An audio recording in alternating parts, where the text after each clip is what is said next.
힘차게 찬송합시다. 하나님의 말씀은 생명의 말씀이라. 광야 같은 세상에 길 잃고 방황할 때, 절망 중에 빠진 이 몸 하나님 보아사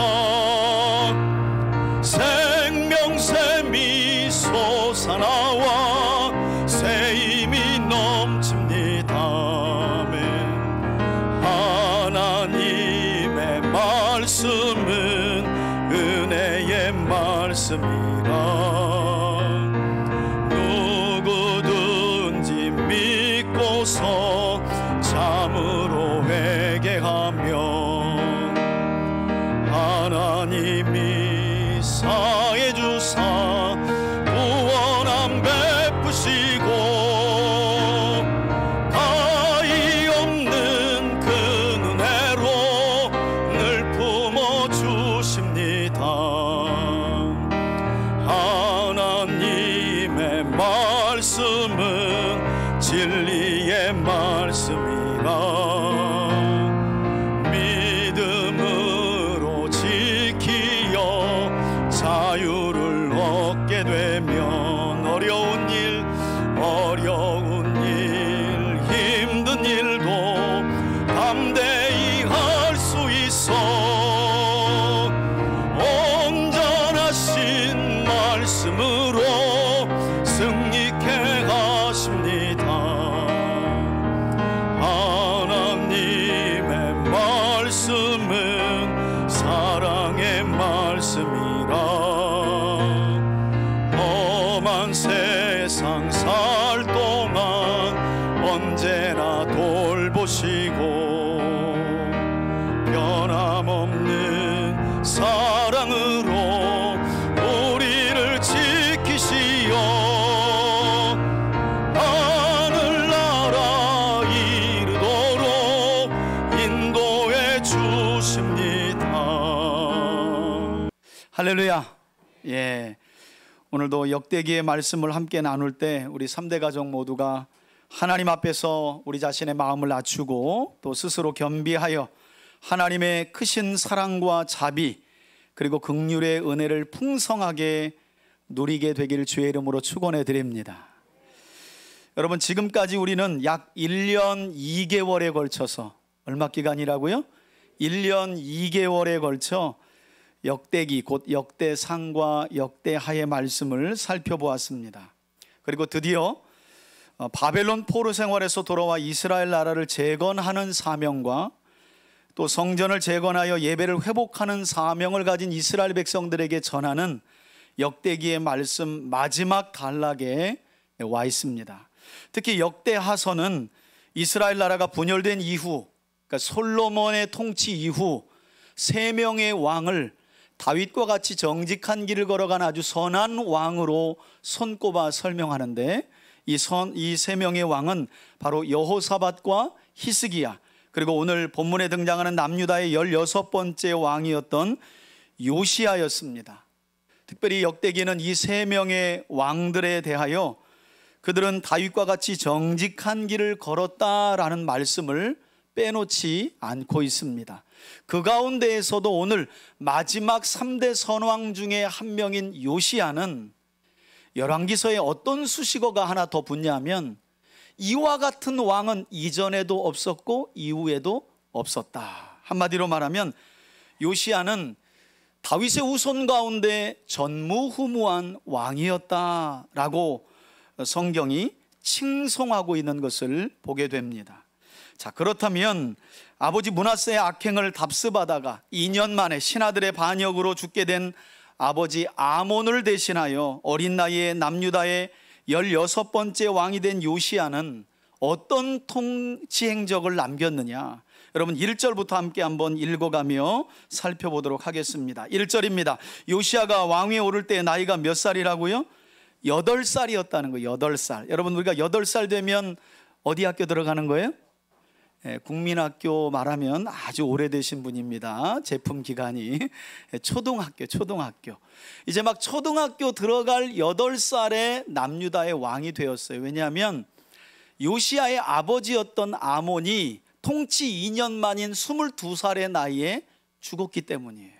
그래서 요시야는 어쩔 수 없이 이 어린 나이에 왕이 될 수밖에 없었는데, 여러분 열왕기하 21장 24절에 따르면 이 어린 8살의 요시야를 유다 왕들의 왕좌에 앉힌 사람들이 누구였느냐?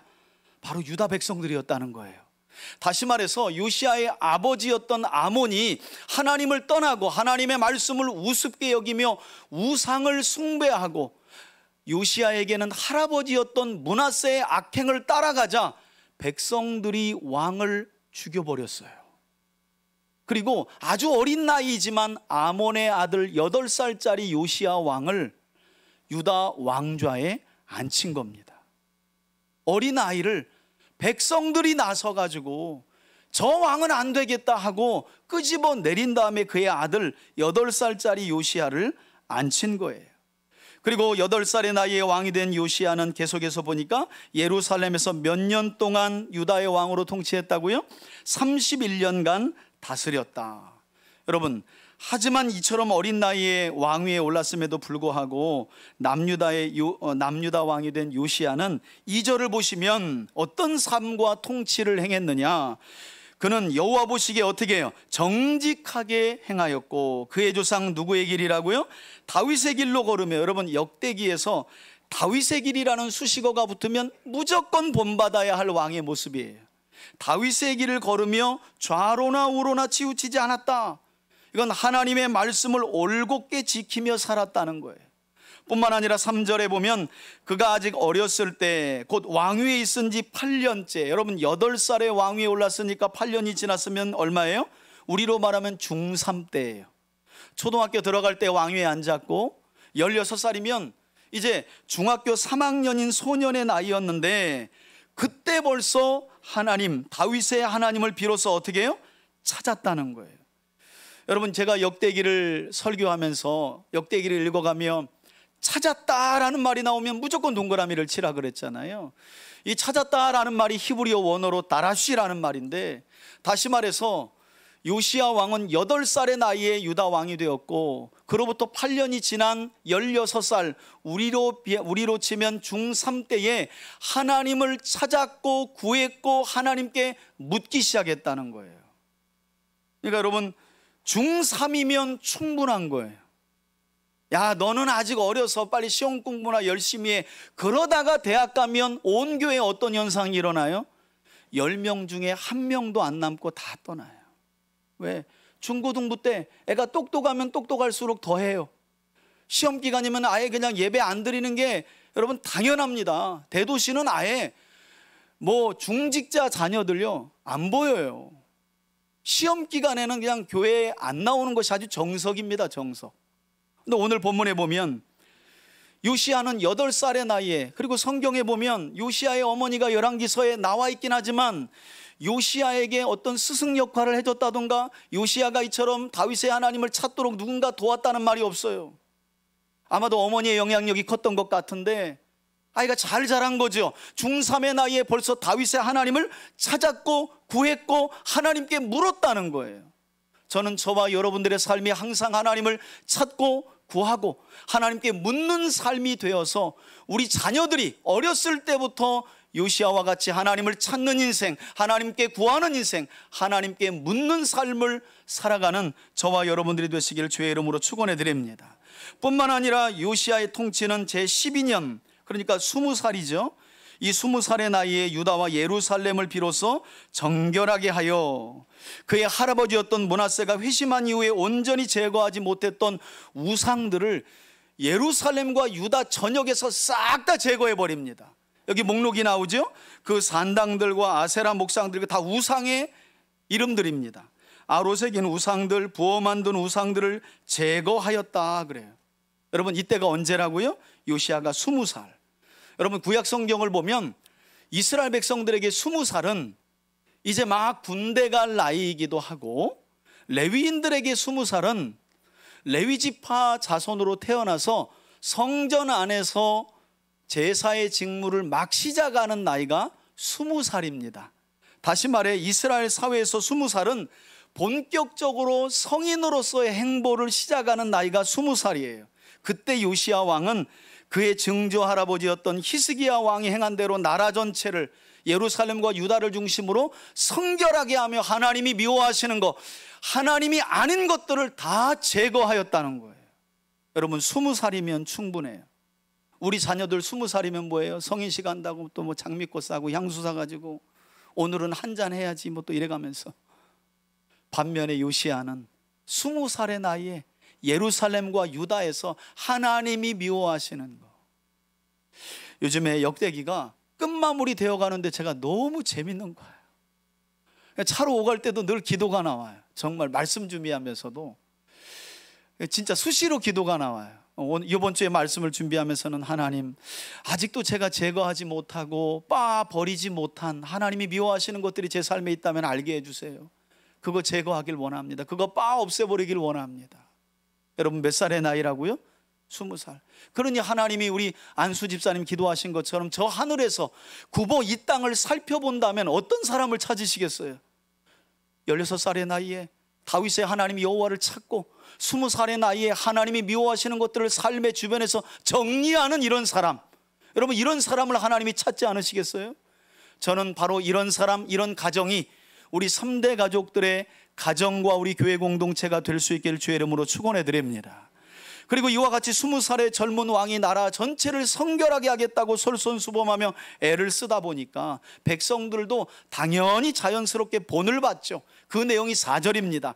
온 무리가 왕 앞에서 바알 제단을 헐어버리고 왕이 또 그 제단 위에 높이 올린 태양상들을 찍어버리고.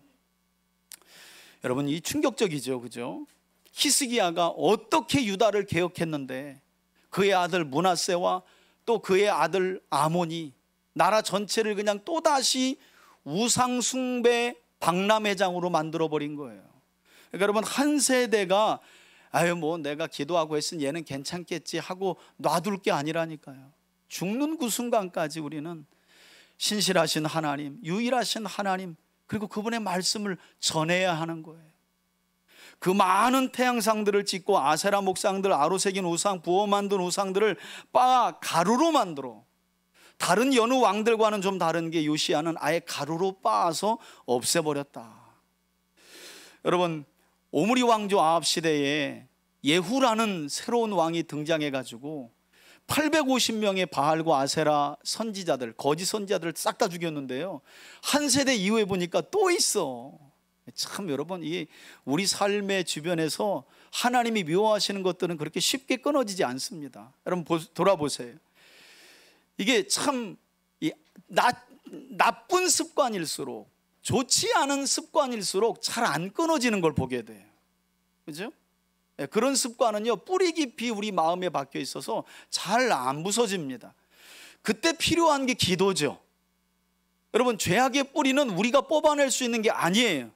우리 안에 내주하고 계신 성령께서 그것이 죄라는 사실을 깨닫게 하고 우리로 하여금 통회하고 애통하게 하며 회개하고 돌이킬 때 하나님이 마침내 그 죄악을 우리 영혼 깊숙한 곳에서 뽑아내시는 줄 믿습니다. 그때 정리가 되는 거예요. 쉽게 정리 안 됩니다, 여러분. 그래서 기도해야 되는 거예요. 하나님의 은혜가 우리에게 필요하죠. 이게 자꾸 제거해도 안 되고 제거해도 안 되니까 아예 그냥 요시야 그냥 빻아버렸어요. 그냥 빻아버렸어요. 뿐만 아니라 어떤 일까지 행했느냐, 그동안 우상을 숭배하며 제사하던 곧 제사장들의 무덤, 이 사람들은 거짓 우상을 섬기다가, 하나님의 제사장들인데 거짓 우상을 섬기다가 죽은 자들이에요. 이 무덤에다가 이 우상들을 가루로 빻아가지고 거기 위에다 뿌렸다는 거예요. 부정하게 만들었다는 거예요. 그리고 5절에 보니까 또 우상을 숭배하고 죽었던 제사장들의 뼈를, 그러니까 무덤을 열었다는 거죠.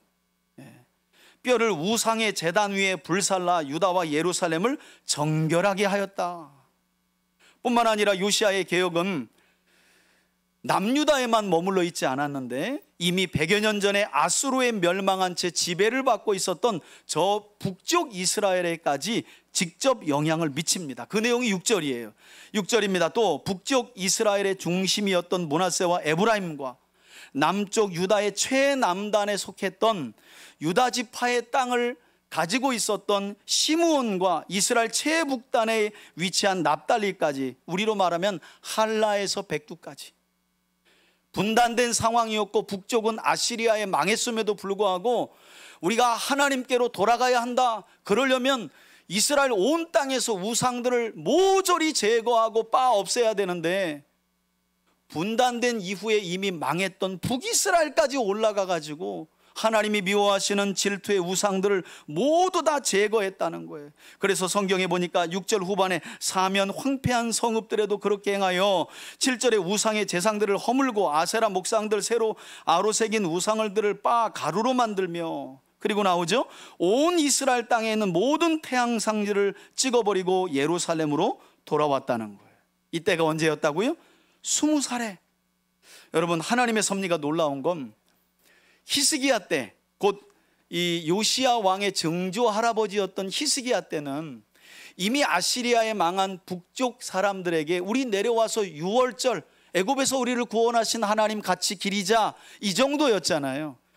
이 증손자였던 요시야는 그 정도가 아니라 이미 망하여 아수르의 지배를 받고 있었지만, 요시야가 활동했던 주전 630년 경에는요, 아시리아가 밀리고 있었을 때예요. 힘이 쫙 빠져 있을 때였어요. 그래서 자신들이 멸망시켰던 북이스라엘에까지 손을 못 뻗치고 있을 그때였습니다. 그때를 요시야가 놓치지 않아요. 북이스라엘은 아시리아 망했지만 아시리아가 북이스라엘까지 지배력을 뻗치지 못했던 그때 북쪽까지 올라가서 이미 망한 나라, 황폐해진 그 땅에 여전히 남아있는 우상들의 잔재를 모조리 빻아서 없애버리고 제거하고 돌아왔다는 거예요. 여러분, 놀라운 사실은 이런 요시야의 왕의 개혁은 요시야 왕 자신에게 나온 것이 아니라는 거예요. 그 자신이 의로워서 이렇게 한 게 아니라는 거예요. 약 300여 년 전에 하나님께서 솔로몬 이후에 나라가 분단되었을 때 북쪽에 새로운 왕으로 여로보암을 세우게 되는데, 그가 왕이 되자마자 온갖 악행을 범합니다. 그리고 간이 배 밖에 나와가지고 제사장들을 다 자기 마음대로 세울 뿐만 아니라 왕인 자신이 하나님 앞에 제사를 드려요. 이때 하나님이 너무 화가 나셔가지고 남쪽에서 무명의 한 하나님의 사람을 북쪽 여로보암에게 보내서 그가 제단 앞에서 제사를 지내고 있는 상황 중에 하나님의 말씀을 전하고 심판을 경고합니다. 여러분, 그때 요시야의 이름이 나와요. 그때가 벌써 300년 전입니다. 그러니까 여러분, 세상에 우연은 없는 거예요. 히스기야의 증손자로 요시야라는 왕이 태어나서 북쪽 이미 망한 나라, 저 북한 저 백두산 쪽, 우리 지형으로 말하면 거기까지 올라가서 이스라엘 온 전역의 우상을 제거하고 빻아 없앴던 일은 하나님이 놀랍게도 300년 전에 이미 계획하신 일이었다는 거예요. 실제로 그런지 우리 앞에 보시고 열왕기상 13장 1, 2절을 함께 한번 읽어보겠습니다. 함께 읽습니다. 시작. 보라, 그때에 하나님의 사람이 여호와의 말씀으로 말미암아 유다에서 베델에 이르니, 마침 여로보암 왕입니다. 여로보암이 제단 곁에 서서 분향하는지라. 2절입니다. 하나님의 사람이 제단을 향하여 여호와의 말씀으로 외쳐 이르되, 제단아 제단아, 여호와께서 이와 같이 말씀하시기를 다윗의 집에, 여기 나오죠, 누구라고요? 요시야라 이름하는 아들을 낳으리니 그가 내 위에 분향하는 산당 제사장들을 내 위에서 제물로 바칠 것이라. 또 사람의 뼈를 내 위에 사르리라 하셨느니라 하고. 아멘. 여러분, 이렇게 여로보암뿐만 아니라 여로보암의 치세 하에서 거짓 우상을 섬기는 자들을 반드시 300년 후에 내가 보낼 요시야가 무덤을 파헤쳐서 그 거짓된 우상의 제단에서 그 뼈가루를 뿌리게 될 것이다. 그 예언이 300년 전에 있었는데 이처럼 놀랍게 성취하신 것, 하나님이 성취하신 것이죠. 저는 동일한 은혜로 이 자리에 있는 우리 모두를 하나님께서 이 땅을 새롭게 하시고 마침내 하나님의 나라를 세우기 위해 예정하시고 예비하신 줄 믿습니다. 이런 믿음 가운데 살아가는 저와 여러분들이 되시길 예수님의 이름으로 축원해 드립니다.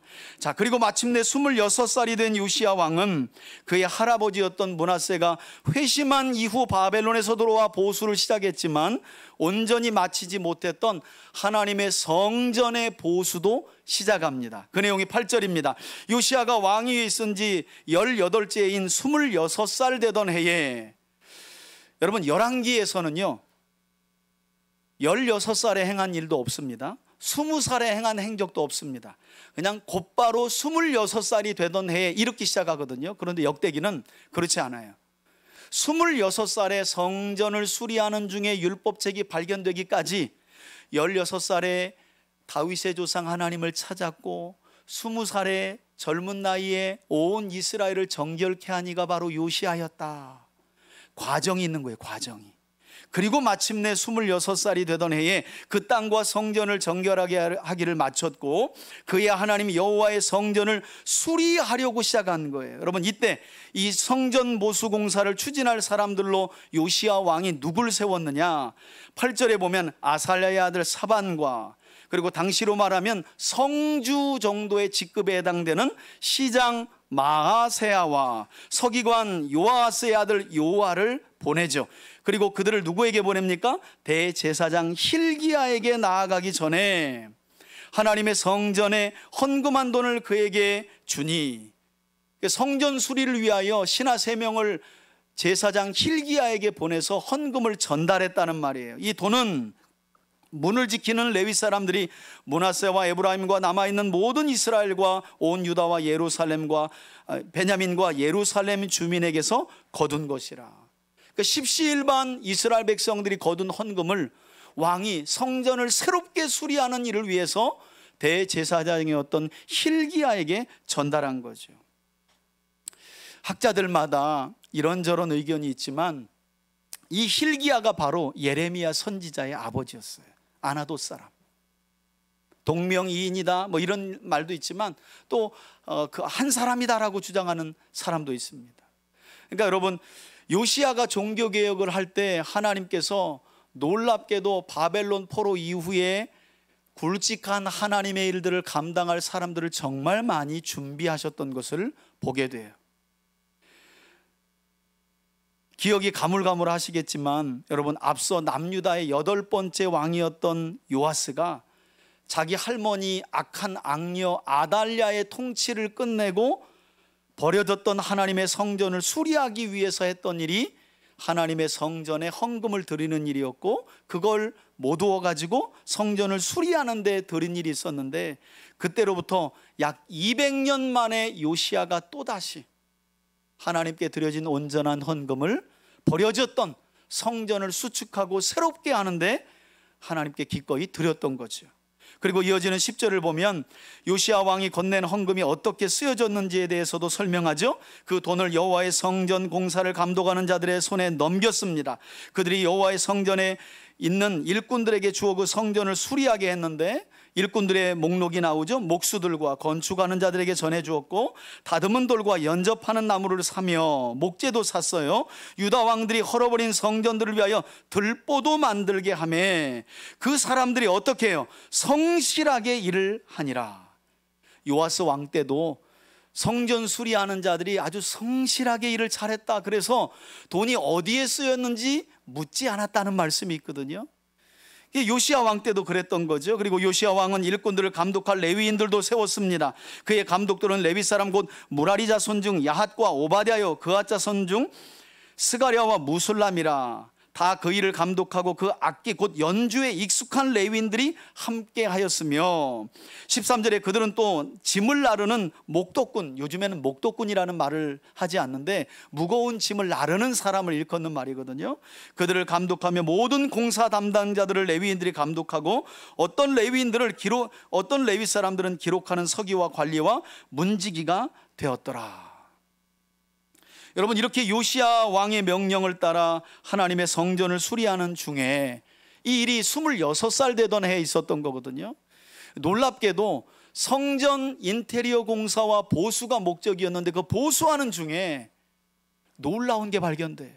사실 오늘 본문은 이 하나님의 성전 안에서 발견된 율법책을 발견된 이 율법책의 이야기 이후에 반전이 있어요. 여러분 14절을 보세요. 무리가 여호와의 성전에 헌금한 돈 곧 성전세를 꺼낼 때 제사장 힐기야가 모세가 전한 뭐를요? 여호와의 율법책을 발견하고, 그러니까 적어도 히스기야 왕 이후로 57년 동안 하나님의 말씀, 우리로 말하면 성경이 그냥 버려지다시피 한 거예요. 버려지다시피 한 거예요. 57년 동안 아무도 하나님의 말씀, 하나님의 이 복된 말씀에 관심이 없었어요. 그래서 성전 안에다 누가 감추어둔 것이었는지, 왜? 므낫세 때 어떻게 했겠어요?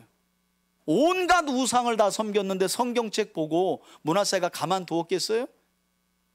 여호야김처럼, 그의 후손이었던 여호야김처럼 면도칼로 쫙 그어가지고 화롯불에 던져버렸겠지. 그래서 누군가 헌금함 아래다 숨겨놓은 걸 57년 만에 발견을 한 건지, 아니면 그냥 버려진 걸 주웠는지는 모르겠지만 성전을 수리하는 중에 모세의 율법책을 발견합니다. 15절입니다. 힐기야가 이 발견한 율법책을 발견하자마자 이제 서기관 사반에게 말하죠. 내가 여호와의 성전에서 율법책을 발견했다.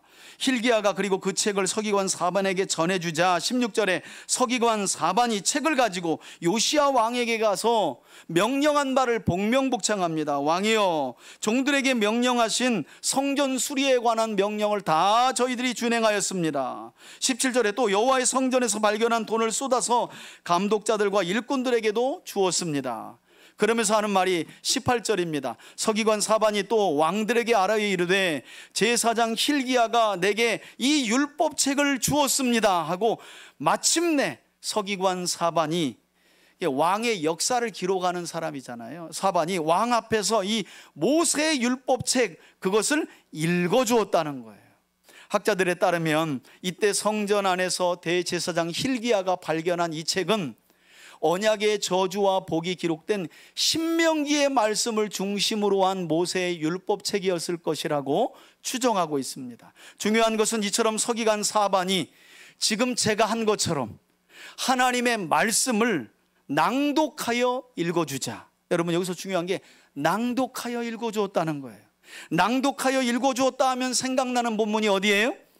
신명기 31장이죠. 모세가 가나안 땅을 눈앞에 두고 출애굽 2세대들 곧 가나안 땅을 정복하여 그 땅에서 제사장 나라와 거룩한 백성으로 살아갈 이스라엘 백성들에게 너희는 면제년 곧 안식년 초막절이 되면 유치 곧 엄마의 젖을 먹는 아이들부터 나그네들까지 온 이스라엘을 여호와께서 택하신 곳에 불러 모아서 하나님의 말씀을 읽어주고 낭독해 주어라 했거든요. 그런데 그 말씀이 그토록 잘 지켜지지를 않아요. 그런데 서기관 사반이 성전 안에서 발견한 이 율법책을 왕의 귀에 읽어준 거예요. 그러자 요시야 왕이 어떤 반응을 보였는지 보세요. 19절입니다. 왕이 율법의 말씀을 듣자. 이게 바로 쉐마죠. 쉐마. 말씀을 듣자. 곧 즉시 자기 옷을 어떻게 했다고요? 애통하는 마음으로 찢었더라. 여러분 유대인들은 애통한 마음의 상태를 표현할 때 옷을 확, 이 어깨 옷깃을 확 잡아 뜯습니다. 그러니까 하나님의 말씀을 딱 듣고, 특별히 신명기에 기록된 언약의 복과 저주에 관한 말씀을 듣자마자 뭔가 깊이 깨달은 바가 있는 거예요. 그래서 회개하는 심정과 애통하는 심정으로 옷을 뜯어 제낀 겁니다. 그리고 요시야는 율법의 말씀을 듣고 언약에 기록된 저주가 자신들에게 임할 것을 직감하고 어떤 조치를 했는지 보세요. 20절입니다. 왕이 힐기야와 서기 사반의 아들 아이감과 미가의 아들 압돈과 서기관 사반과 왕의 시종 아사야에게 명령합니다. 요시야가 말씀을 듣자마자 명령한 거예요. 뭐라고요? 너희는 빨리 가라. 빨리 가서 나와 이스라엘과 유다의 남은 자들을 위하여 이 발견한 책의 말씀대로 여호와께 물어라. 이 말씀대로 지금 이 말씀을 들어보면, 그리고 지금 유다의 상황을 보면 이 말씀을 우리가 떠나서 온갖 우상을 섬기며 죄악을 저질렀기 때문에 하나님의 진노와 벌이 우리에게 임할 것인데 하나님의 뜻을 가서 얼른 물어봐라 하고 선지자에게 신하들을 보낸 거예요. 그리고 내용을 보면 우리 조상들이 여호와의 말씀을 지키지 아니하고 이 책에 기록된 모든 것을 준행하지 아니하였으므로 하나님이 아무래도 화가 너무너무 많이 나셨을 것 같다는 거예요. 이게 말씀을 듣고 난 요시야의 반응이에요.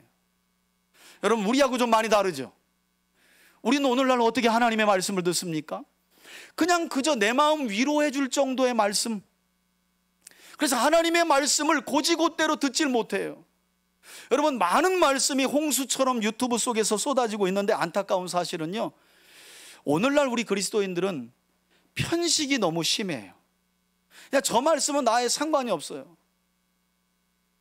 그래서 유튜브도 뭘 보냐면 자극적인 제목 있잖아요. 막 지옥 간다, 막 천국 얘기 나오고, 누가 뭘 봤다, 쓰러졌다, 자빠졌다, 뭐 이런 것들, 꿈 얘기 나오고, 이런 건 유튜브 조회수가 어마어마합니다, 여러분.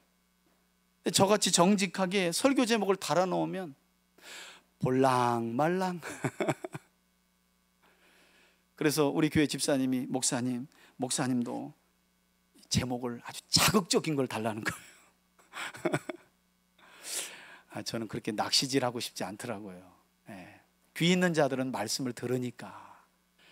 여러분, 하나님에 대한 사랑이 있으면 말씀에 대해 궁금하지 않을 수가 없어요.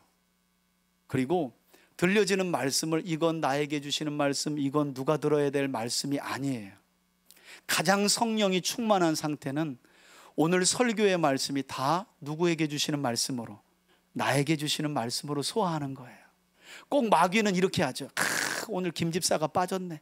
이거 김 집사가 듣고 회개해야 될 말인데, 오늘 목사님 이건 박 집사가 반드시 들어야 될 말씀인데, 전부 다 지에게 주시는 말씀인데 그것도 모르고.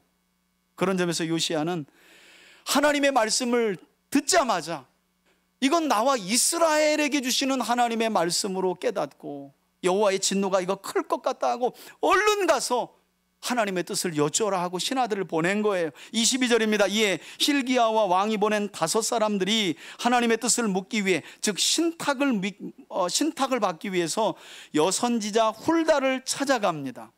그리고 성경은 이 여자 선지자 훌다가 어떤 사람이었는지에 대한 설명을 하죠. 그녀는 하스라의 손자 도카스의 아들로서 왕의 예복을 관리하는 살룸이라는 고위급 관리의 아내였어요. 그리고 어디에 살았느냐? 예루살렘 둘째 구역이라는 말은 우리로 말하면 예루살렘 첫째 구역이 좀 더 직급이 높은 사람들이 살고, 둘째 구역은 신시가지예요.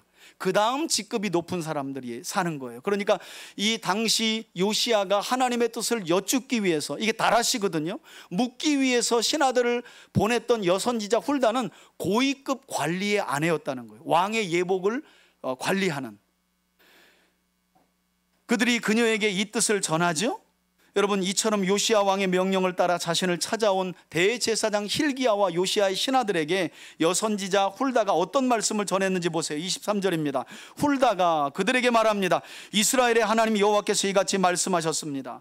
너희는 너희를 보낸 사람 곧 요시야 왕에게 이렇게 전하라 하면서 24절에 보니까 여호와께서 이와 같이 말씀하시기를, 내가 이곳 예루살렘과 곧 주민들에게 재앙을 내리되 곧 유다 왕 앞에서 읽은 책에 기록된 언약의 저주 그대로 내가 내리겠다는 거예요. 왜냐하면 여러분, 아까 보셨잖아요.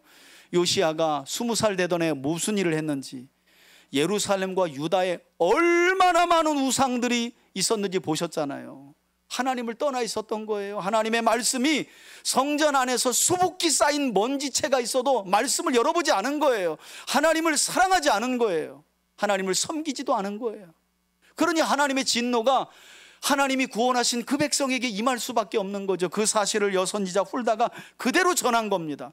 너희들 언약에 대해서 듣지 않았느냐? 그래서 요시야 왕이 나에게 보냈는데 언약 그대로, 신의 산 언약 그대로 내가 너희에게 벌을 내릴 것이다 라는 말씀을 전한 거죠. 25절에 이는 이 백성들이 나를 어떻게 해요? 버렸고 다른 신들에게 분향하며 그의 손의 모든 행위로 하는 일마다 죄를 지어 나의 노여움을 샀음이라. 그러므로 나의 노여움을 이곳에 쏟음에 꺼지지 아니하리라. 하나님이 아주 뚜껑이 열리신 거예요. 26절에 그러나 여선지자 훌다가 이 말을 남깁니다. 너희를 보내어 여호와께, 여기 또 나와요. 뭐라고요? 묻게. 이게 다라시입니다. 하나님을 구하기 위해, 하나님을 찾기 위해, 하나님께 묻기 위해 너희를 나에게 보낸 유다 요시야 왕에게는 너희가 이렇게 전하라. 여선지자 훌다가 뭐라고 전하라고 말씀해요? 이스라엘의 하나님이 여호와께서 이와 같이 말씀하시기를 내가 들은 말씀을 의논 즉 설명할 건데 이제부터 잘 들어라. 27절 보세요. 내가 이곳과 그 주민들을 가리켜 말한 것을 내가 율법을 통해 듣고 마음이 어떻게 해요? 연약하여. 여러분, 이 라크라는 말인데 좀 아쉬워요. 여러분, 하나님의 말씀을 듣고 요시야가 마음이 연약해졌다라는 번역은 좀 아쉬운 거예요. 마음이 부드러워졌다라고 번역을 해야 더 맞아요. 하나님의 말씀을 듣고 부드러워졌다는 거예요. 단단한 마음이 부드러워졌다는 거예요. 여러분, 이 표현이 어디에 나오는 줄 아세요? 에스겔서 11장과 36장에 나옵니다. 하나님께서 유다 백성들과 이스라엘 백성들의 마음을 언제 부드럽게 하셨느냐? 바벨론의 포로로 끌려간 그 이후에야. 내가 나의 신을 너희 속에 두고 나의 영을 너희 안에 두어 너희의 돌같이 굳은 마음을 부드럽게 할 것이며 할 때 나오는 표현이 부드럽다는 표현이에요. 놀랍게도 요시야는 하나님의 이 말씀, 저주에 관한 말씀을 듣고 지금 이스라엘과 유다와 예루살렘에서 행해지는 온갖 죄악들 앞에서 애통해하는 마음을 가졌다는 거죠. 하나님이 그걸 보신 거예요. 그리고 성경에 보니까 하나님 앞 곧 내 앞에서 겸손하여 옷을 찢고 통곡하였으므로 애통해하는, 하나님의 말씀을 듣고 애통해하며 겸손해했던 요시야였기 때문에 하나님이 그의 기도를 어떻게 해요? 들으셨다는 거예요. 여러분, 제발 기도할 때 밑도 끝도 없이 다 들어달라고만 하지 마시고 기록된 하나님의 말씀에 대하여 여러분들이 먼저 귀를 열고 이 말씀을 잘 듣고 경청하며 때로는 여러분들의 삶이 요시야와 같이 깨달아졌을 때는 애통해하며, 옷은 비싸니까 찢지 마세요. 대신 뭘 찢어요? 그렇지요. 요엘서에 보니까 2장에 너희는 옷을 찢지 말고 무엇을? 마음을 찢는 거죠. 마음을. 여러분, 유대인들이 얼마나 약은 줄 아세요? 어깨에 옷을 이렇게 딱 찢잖아요. 그러면 조금 지나가서 애통할 일이 이제 해결되면 옷을 또 꼬매요. 요즘 유대인들은 어떻게 하냐면 아예 팔토시를 만들었어요. 그래서 요거 겉으로 확 찢으면서 애통해함을 표시하는 거예요. 옷이 다 비싸잖아요. 그걸 알고 하나님이 옷 찢지 말고 뭘 찢으라고요? 마음을 찢는 거죠. 마음을. 그걸 하나님이 보셨기 때문에 내가 너의 기도도 뭐 한다고요? 듣는다는 거예요. 여러분, 이게 인격 아닌가요? 우리 하나님이 너무 인격적이잖아요. 우상은 어때요? 그냥 큰 상 놓고 돼지머리 놓고 가득 올려놓으면 다 들어준다는 게 우상이고 잡신이잖아요. 그러나 우리 하나님은 진짜 그 마음이 나에게 향해 있는지 안 향해 있는지를 본다는 거예요. 그 기준이 뭐냐면 하나님의 말씀 앞에 우리의 마음을 부드럽게 하여 겸손히 낮추는 것인 줄 믿습니다. 이건 누가 들어야 될 말씀, 이건 누가 들어야 될 말씀이 아니라 다 나에게 주시는 말씀으로. 그러니 하나님이 여선지자 훌을 통해 요시야에게 긍휼의 말씀, 자비의 말씀을 주시지 않을 수 없는 거예요. 28절 보세요. 28절에 그러므로 내가 내게 너의 조상들에게로 돌아가서 평안히 묘실에 들어가리니 이 백성들은 우상 숭배와 말씀을 떠난 죄악들 때문에 나의 진노가 영원히 쏟아부을 거지만 너만은 평안한 죽음을 맞이하고 왕의 묘실로 평안히 묻힐 거라는 거예요. 여러분, 이건 역사적으로 바벨론에 의한 멸망을 설명하는 건데, 요시야야, 너는 유다 백성들이 바벨론에 멸망하는 꼴은 보지 않고 내 조상에게 평안히 돌아가게 될 것이다. 여러분, 요시야가 뭘 했나요? 하나님의 말씀을 듣고 부드럽게 하여 겸손히 어떻게 한 거예요? 마음을 낮춘 거예요. 겸비한 것밖에 없어요. 28절 중반을 보세요. 내가 이곳과 그 주민에게 내리는 모든 재앙을 내가 눈으로 보지 못하리라 하셨느니라. 이에 사신들이 왕에게 그대로 전달합니다. 여러분, 이렇게 하여 요시야 왕은 그의 할아버지였던 극악무도한 므낫세 왕 당시 확정되었던 바벨론에 의한 유다의 심판이 보류되는 큰 은혜를 받아요. 하나님의 진노의 말씀 앞에 마음을 부드럽게 하고 겸손히 낮춘 그 애통하는 마음 위에 하나님이 그 당시에 내릴 심판을 보류해 주셨다는 거예요. 결국 역대기가 이런 요시야 왕에 관한 말씀을 우리에게 들려주는 이유는 하나님과 하나님의 말씀 앞에서 보이는 우리들의 태도와 반응에 따라 하나님은 우리에게 당장 임할 심판과 벌도 미루시는 자비로우시고 은혜로운 분이라는 사실을 우리에게 교훈하고 있다는 거예요. 그러니까 여러분, 혹자가 그런 말을 하잖아요. 누군가 지옥에 간다면 그 사람은 우리보다 훨씬 더 많은 죄를 지어서 지옥에 간 것이 아니라 하나님이 그토록 들려주시는 하나님의 말씀 앞에 그 마음을 단단하게 교만하여 회개하지 아니함으로, 여러분, 지옥에 가는 사람들은 죄를 많이 지어서 가는 게 아니라 회개하지 않는 이들이 가는 곳이 지옥입니다.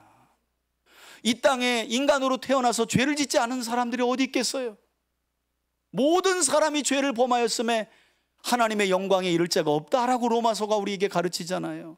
그런 점에서 한 사람도 의로운 사람은 이 땅에 없어요. 다만 용서받은 죄인들만이 영원한 하나님 나라에 들어가는 것이지. 그래서 회개가 중요하고 죄의 말씀이 들려졌을 때 마음을 겸비하게 하는 것이 중요합니다. 겸비하게 하는 것이. 저는 이 시간 동일하게 선포되는 하나님의 말씀 앞에 서 있는 우리 3대 가족들이 요시야 왕처럼 여러분들의 마음을 부드럽게 하고 또 겸손히 낮추며 자신들을 돌아보며 애통함으로 인하여 하나님께서 여러분과 우리 교회 공동체의 죄악을 용서해 주시고 우리의 삶을 고치시고 온전하게 회복시키시는 크고 놀라운 은혜를 누리게 되기를 주의 이름으로 축원해 드립니다.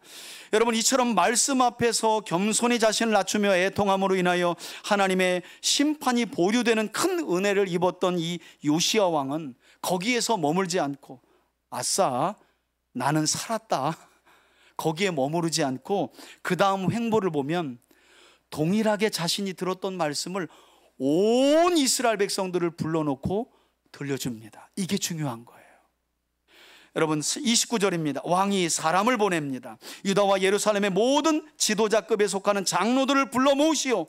그리고 30절에 여호와의 성전에 올라가매 유다 모든 사람과 예루살렘 주민과 제사장들과 레위 사람들과 모든 백성이 남녀노소를 막론하고 다 함께 했다는 거예요. 한 사람도 빼놓지 말고 다 불러 모아라.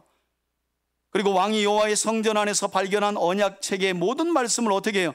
읽어 무리의 귀에 들려주고, 자신이 깨달은 말씀을, 이건 나만 듣고 구원받아야 할 말씀이 아니라 모든 이스라엘 백성들이 듣고 구원받아야 할 하나님의 말씀으로 깨달은 거예요. 저는 저와 여러분들에게 이런 믿음이 있길 주의 이름으로 축원합니다. 여러분, 주 예수님 외에는, 그리고 하나님의 말씀 외에는 우리에게 다른 구원이 없는 줄 믿습니다.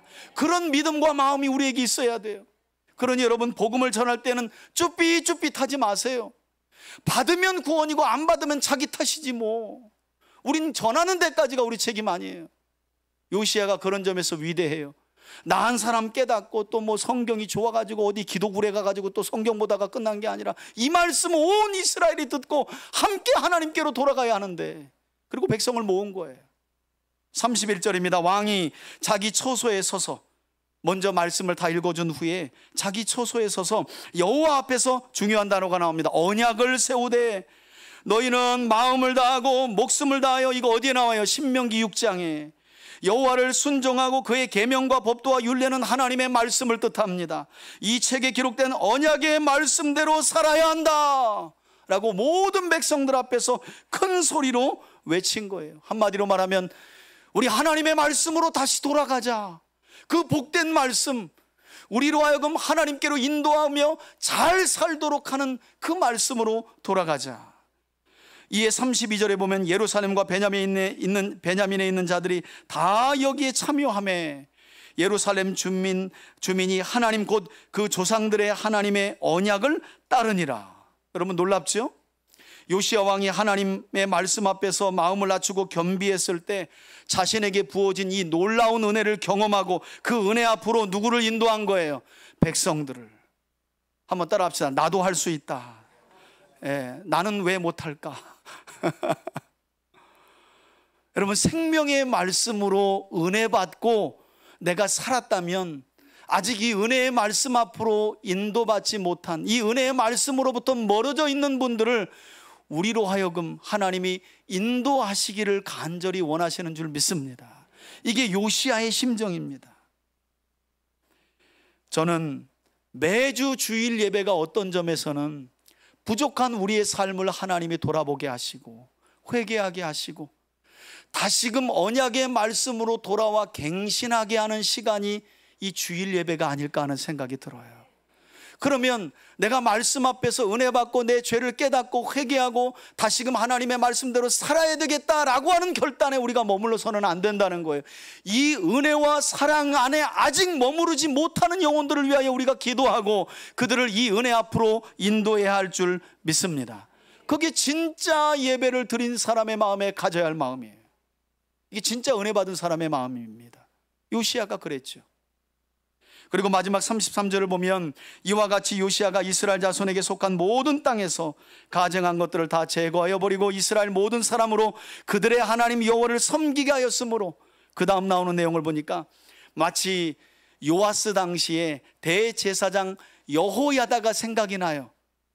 여러분, 역대하 앞서 내용을 보면 요아스라는 왕, 어린 나이에 왕이 됐지만 그에게는 130살까지 그의 신앙을 지도하며 영적인 아버지와 스승 역할을 해줬던 누가 있었어요? 고모부였던 여호야다 제사장이 있었는데 성경은 이렇게 말하죠. 여호야다가 살아있는 동안 요아스는 하나님을 잘 섬겼다. 맨날 드리는 번제를 하나님 앞에 끊이지 않고 드렸다. 그와 같이 요시야가 사는 날 동안에, 그러니까 여러분, 한 사람이 중요하다니까요. 가정에도 이 한 사람이 있어야 하고 교회 공동체에도 한 사람이 중요해요. 문제는 그 한 사람이 오기를 모두가 기도하고 있다는 거예요. 아니, 왜 우리는 그 한 사람이 못 되고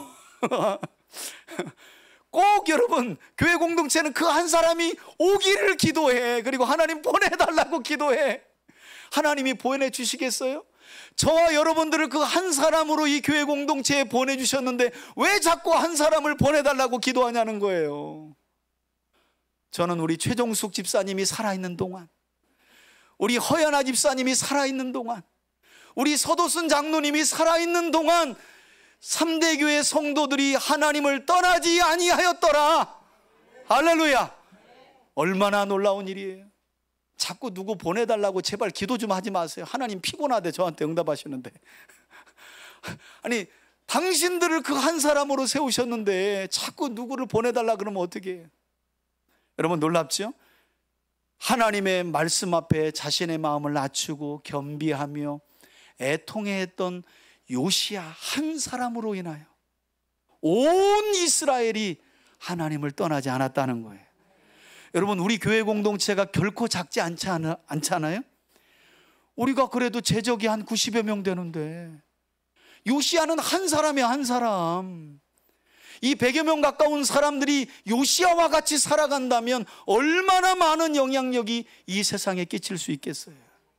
저는 저와 여러분들이 사는 날 동안에 우리 교회 공동체와 여러분들의 가정의 가족들이 여호와 하나님께 복종하고 떠나지 아니하였더라라는 아름다운 일들이 끊어지지 않기를 주의 이름으로 축원해 드립니다. 여러분, 생각해 보세요. 16살의 나이에 다윗의 하나님을 찾았고 20살의 나이에 온 유다와 예루살렘과 이스라엘 전역에 있는 우상들을 제거했던 요시야, 그리고 마침내 10년쯤 지나서 하나님의 말씀이 발견될 때에 요시야의 신앙과 온 이스라엘의 신앙이 폭발해버려요. 우리에게 뭘 말하냐면 하나님의 말씀이 저와 여러분들의 삶에 발견돼야 한다는 거예요. 좀 어려운가요?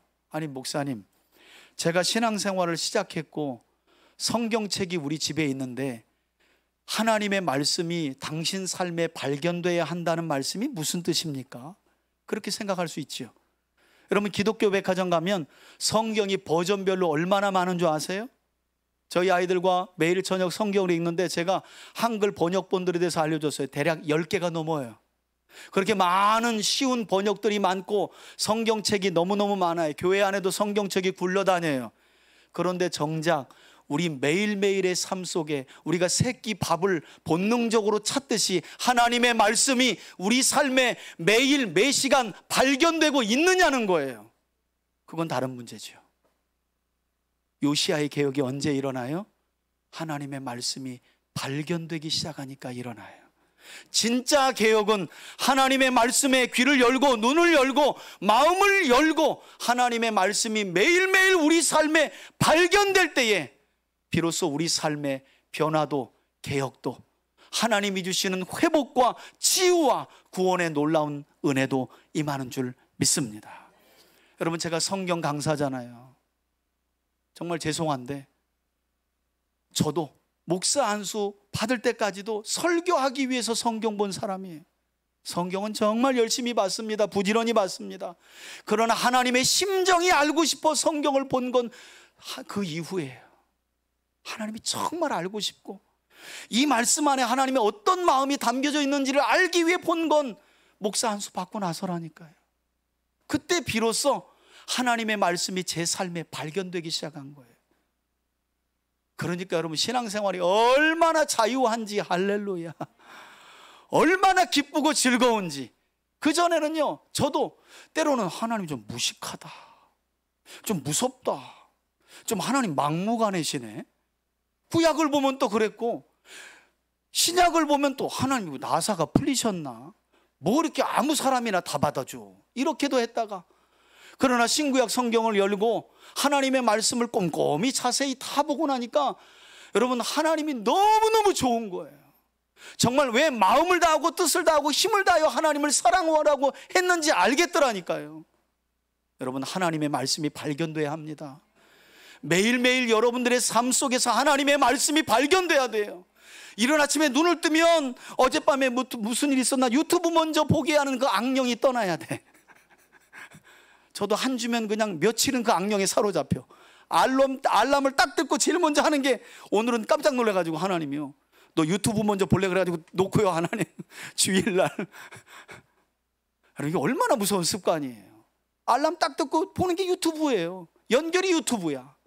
하루의 생명을 누가 주셨는데 오늘 하루를 통해 하나님이 우리를 향해 어떤 계획을 가졌는지 거긴 관심이 없어요. 유튜브 먼저 보는 거예요. 제발 성경이 발견되길. 누구처럼요? 요시야처럼. 여러분, 10년 걸렸습니다. 제가 30년 넘게 신앙생활 했는데도 성경 단 한 권도 모르시는 분들 많아요.